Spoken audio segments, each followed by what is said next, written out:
6 weeks to see the progress that she's making. Because if after 3 or 4 months she's making no progress, then what happens? What goes up? The services. The services go up. You don't wait until the end of the year to see how she's. And I feel like she's improving, but it's because we're doing the work, doing it, right? You know, because I don't want her to fall. Yeah. So here's the problem with that. If you want the school to pay for the additional services, you have to let them fail. And that's what's so hard. It's hard. I know it is. But they don't have anybody, even though they've assessed him till Kingdom Comes, they haven't really done anything to evaluate how much of his language is in sign language and what are his abilities in sign language, because they don't have anybody. They do have people, they just haven't assessed him to say like, wow, like this is what he's able to do. Still at the assessment. Right, so I'm like, Yeah. and that, but I feel like they're stalling us in the assessment phase. Like we've even gone to the diagnostic center and spent, I mean, all because they sent us to the diagnostic center because I said, I want a neuropsych evaluation to identify certain things. And so instead of a neuropsych evaluation, they sent us to the diagnostic center. And they have to pay for a neuropsychological. Right. Well, and they said that that was part of the diagnostic center, what they would do. And so that's when they identified him as intellectually delayed, or I don't know, they put it in 4 or 5 different terms, but and so he's intellectually disabled, I guess. And so, but nobody ever really still came to the point of saying like, what are we going to do about teaching him sign, because he's creating his own sign language now. Like, so now we have this ongoing issue at the center of all these things, and that's what we spend most of his IEP arguing about, is what are you going to do about sign language?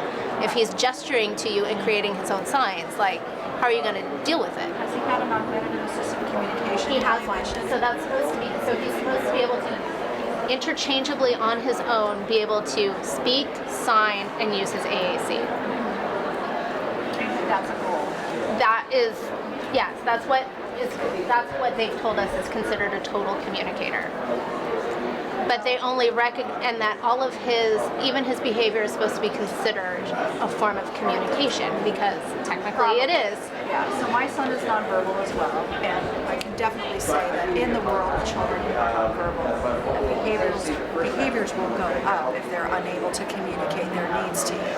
That's really common. So again, it does sound to me like you're still in the assessment phase, because that AAC communication assessment may be incomplete, right? If you're beyond that, then I'm curious about the goals that you have and There's like no literacy goals at all.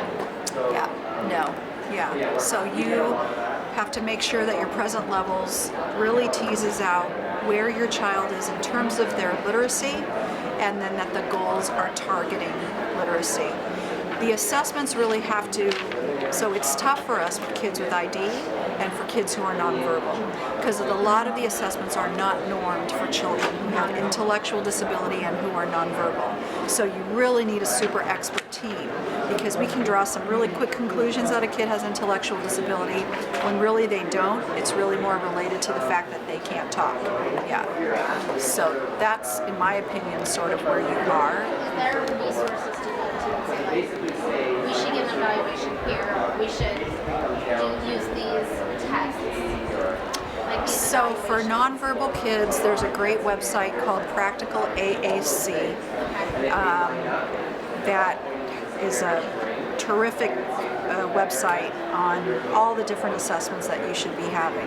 But the AAC specialist at the school should know this. Well, she's the one that's pushing her on to sign, even though she considers him and labels him a communicator. She doesn't sign, understands sign, and has narrowed the signs down to 5 signs. And he already knows she doesn't. Yeah. So that doesn't really mean that he's a total. He's a total communicator. She's not. She's not, right. Yeah. Yes. So, Yeah. like, trying to figure out, like, how we just did this IEP, and I'm trying to figure out, like, Well, I don't know where to go. yeah. First, it's hard for me to really fully I know. give an opinion if I haven't, and I can't give you all opinions because I'm not your attorney, but without actually seeing the IEP and seeing the evaluations that were performed. But I still do feel like you're in the assessment phase, that you really don't know how he is in terms of his verbal, nonverbal, and assistive ability.